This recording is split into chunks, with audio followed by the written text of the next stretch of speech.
अब आते हैं हम आज की मार्केट पर, और आज काफ़ी उथल पुथल भरा हुआ दिन, उसका एक इम्पैक्ट आपको हमारी मार्केट में भी देखने को मिला। हालांकि एक बार इंटरडे लेकर आइए, वापस एक रैली की कोशिश हो रही है। इनफैक्ट अब हम वापस डे हाई पर आ गए हैं। सोने चांदी मेटल्स, यहाँ पर एक कोहराम मचा, इसका एक इम्पैक्ट दिखा आपको। कुछ चुनिंदा बैंक्स और एफएमसीजी ये अभी भी हरे निशान में हैं। आईटी, मेटल और ऑयल एंड गैस, इनमें बड़ी गिरावट आपको देखने को मिली। और एडवांस डिक्लाइन ये अभी भी ठीक ठाक है। कौन से लेवल की इंपॉर्टेंट और अब कैसे नेविगेट करें मार्केट को ध्यान में रखते हुए, ये कि परसों बजट भी हमें कवर करना है। देखिए, आज सुबह हमने एक व्यू लिया था कि आज ट्रेडिंग के हिसाब से बहुत मुश्किल दिन होगा। आज कल जैसा दिन नहीं होगा कि आपने बस सुबह वो लेवल आया आपका, आपने बाय किया और मार्केट ने आपको पैसा बना के दे दिया, क्योंकि वो लेवल 3-4 बार आया आज इंट्राडे में। तो एक तरफा कल जैसी तेजी की उम्मीद मत करें। कल तो एक मार्केट नीचे खुला, पहले 15 मिनट में मार्केट ने बॉटम बनाया, उसके बाद मार्केट वन वे रैली करके दिखा गया आप। और अभी तो मैं बताऊं, ये वॉलेटिलिटी की शुरुआत है। अभी देखिए पिछले 1 घंटे में किस तरीके से हम डे लो से डे हाई पर आए हैं। 213 से 339 एक 15 मिनट की कैंडल में आए हम, 15-20 मिनट की कैंडल में। हो सकता है 15-20 मिनट की कैंडल में वापस भी गिर जाए। तो ये अब इस तरीके की वॉलेटिलिटी में किसी का पैसा नहीं बनता, और ना ही इस तरीके की वॉलेटिलिटी में मैं चाहूँगा कि लोग पैसा बनाने की कोशिश भी करें। आप पैसा लूज ही करेंगे। और ना ही मुझे कोई इसमें शोर मचाने की ज़रूरत है, कुछ कहने की ज़रूरत है कि देखिए एकदम एग्जैक्ट जहाँ बोला वहीं से घूमा, वो सब का कोई मतलब नहीं है इस मार्केट में। पर ये लड़ाई है अब यहाँ पर 25,600 वर्सेस 24,900 की। या तो आप 25,600 के ऊपर निकल जाएं, उसके ऊपर बंद हो जाएं पोस्ट बजट, या फिर आप 24,900 के नीचे चले जाएं। जो भी होगा, जहाँ पर भी ये रेंज टूटेगी वहाँ से 1000 पॉइंट की आपको मूव मिल सकती है निफ्टी पर। इंडिविजुअल लेवल्स की बात है, जहाँ तक निफ्टी पर 25,000 से 25,100 पर सपोर्ट है, और 25,300 से 25,400 की रेजिस्टेंस है। अब हम रेजिस्टेंस जोन में आ गए हैं वापस। बैंक निफ्टी के अहम लेवल्स 59,000 से 59,200 का सपोर्ट, और रेजिस्टेंस रहेगा करीब करीब 59,800 से 60,000 का। आप देखिए वीरू, मेरा भी बहुत सिंपल है, अपनी सारी पोजीशन समेटें और जीरो पोजीशन के साथ अब घर जाएं। बाय द वे, चांदी 15% नीचे है MCX पर, और कॉमेक्स पर 100 के नीचे आ गई है। ये कुछ ग्लोबल मार्केट में एक अलग लेवल ऑफ रीसेट चालू है। इस रीसेट को ख़त्म हो जाने दे, उसके बाद, और संडे को हो सकता है बजट साइड शो बन के रह जाए, मंडे से वापस ग्लोबल मार्केट टेक ओवर कर ले। और इसके लिए तो इस समय काफ़ी वॉलेटिलिटी है, और फ्रेश माइंड के साथ जाएं बजट में भी उस दिन अपनी ट्रेड्स को, बजट में आपको दोनों साइड की ट्रेड्स मिलेंगी, बहुत वॉलेटाइल होगा मार्केट। बजट में फ्रेश माइंड के साथ, जीरो पोजीशन के साथ उतरें, तो आई थिंक वो एक बेटर व्यू रहेगा।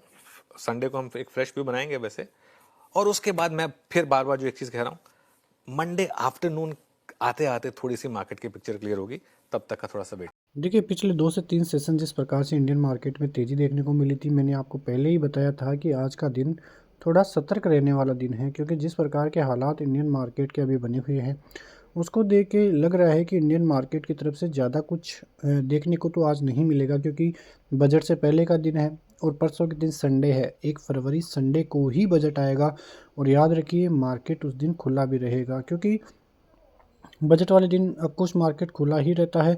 तो आप अनुमान लगा सकते हैं कि किस प्रकार की चीज़ें धीरे धीरे अब बदलती हुई नज़र आएगी। तो इंडियन मार्केट की तरफ से अच्छे खासे हालात हैं, लेकिन 1 फरवरी को बजट है, तो बजट में क्या कुछ नज़र आता है उस पर नज़रें रहेगी, क्योंकि यदि बजट में थोड़ा बहुत भी अच्छा आता है तो वो इंडियन मार्केट के लिए काफ़ी अच्छा रहेगा। कुछ अच्छा खासा पुश मिलता है, कोई टैक्स को लेके या कई और उम्मीदें बढ़ती हुई नज़र आती है। टैक्स में देखें या कोई एसटीटी वगैरह, या कैपिटल गेन लॉन्ग टर्म हो या शॉर्ट टर्म हो, ऐसी कोई चीज़ें बनती हुई नज़र आती है, तो वहाँ से इंडियन मार्केट को एक ज़बरदस्त बड़ा पुश मिलता हुआ नज़र आ सकता है। वरना यदि कोई भी ऐसी नेगेटिव खबर आती है तो फिर वो इंडियन मार्केट के लिए थोड़ी घातक साबित हो सकती है, और वहाँ से इंडियन मार्केट को बड़ा झटका भी लग सकता है। और ये जो झटका लगेगा, ये इतना आसान झटका नहीं होगा, ये इंडियन मार्केट के लिए काल बन के आएगा, क्योंकि जिस प्रकार की चीज़ें, जिस प्रकार के हालात इंडियन मार्केट में अभी देखने को मिल रहे हैं, वो हालात तो फिर भी ठीक ठाक ही है, लेकिन बजट में थोड़ा बहुत भी उलट पुलट आता है तो वो इंडियन मार्केट के लिए काफ़ी नेगेटिव साबित होगा, क्योंकि न्यूज़ों के बेस पे इंडियन मार्केट में पहले ही हालात बिगड़े हुए हैं, और यदि हालात और ज़्यादा बिगड़ते हैं तो दिक्कतें बनती हुई नज़र आएगी, बढ़ती हुई नज़र आएगी। आपने देखा ऑल ओवर लोगों के पोर्टफोलियो काफ़ी नेगेटिव साबित हो रहे हैं, और यदि नेगेटिविटी और बढ़ती है तो दिक्कतें इंडियन मार्केट की तरफ से फिर से ज़्यादा बढ़ती हुई नज़र आएगी, क्योंकि एफआईएस की कोई भी ख़रीदारी इंडियन मार्केट में हो नहीं रही है। ज़्यादा कुछ देखने को इंडियन मार्केट में मिल नहीं रहा है। कोई ऐसी खबरें भी नहीं हैं जिससे इंडियन मार्केट को बड़ा पुश मिल सके। एक बजट ही है जिसकी वजह से इंडियन मार्केट में काफ़ी ज़बरदस्त हालात देखने को मिलते हैं। बजट के दिन मार्केट तो खुला रहेगा, तो देखना होगा कि निफ्टी किस प्रकार से, क्योंकि बजट का दिन ही होगा जहाँ पे मार्केट सीधे ऑल टाइम हाई तक भी जा सकता है, क्योंकि यहाँ पे ऑल टाइम हाई ज़्यादा दूरी पर नहीं है। निफ्टी और बैंक निफ्टी दोनों ही ऑल टाइम हाई के पास ही देखने को मिल रहे हैं। तो हो सकता है कि निफ्टी और बैंक निफ्टी में ऑल टाइम हाई के आसपास की तेज़ी दिखाई दे। तो देखना होगा कि किस प्रकार के हालात बजट वाले दिन देखने को मिलते हैं, क्योंकि सभी चीज़ें अब बजट पे ही निर्भर करेगी। और तैयार हो जाइए एक बड़ी अपसाइड मूवमेंट के लिए या एक बड़ी डाउनसाइड मूवमेंट के लिए। या हो सकता है कि मार्केट ट्रेप करे और मार्केट में ट्रेप छोटा मोटा नहीं, एक बहुत बड़ा ट्रेप हो। मिलते हैं नेक्स्ट वीडियो में, तब तक के लिए जय हिंद।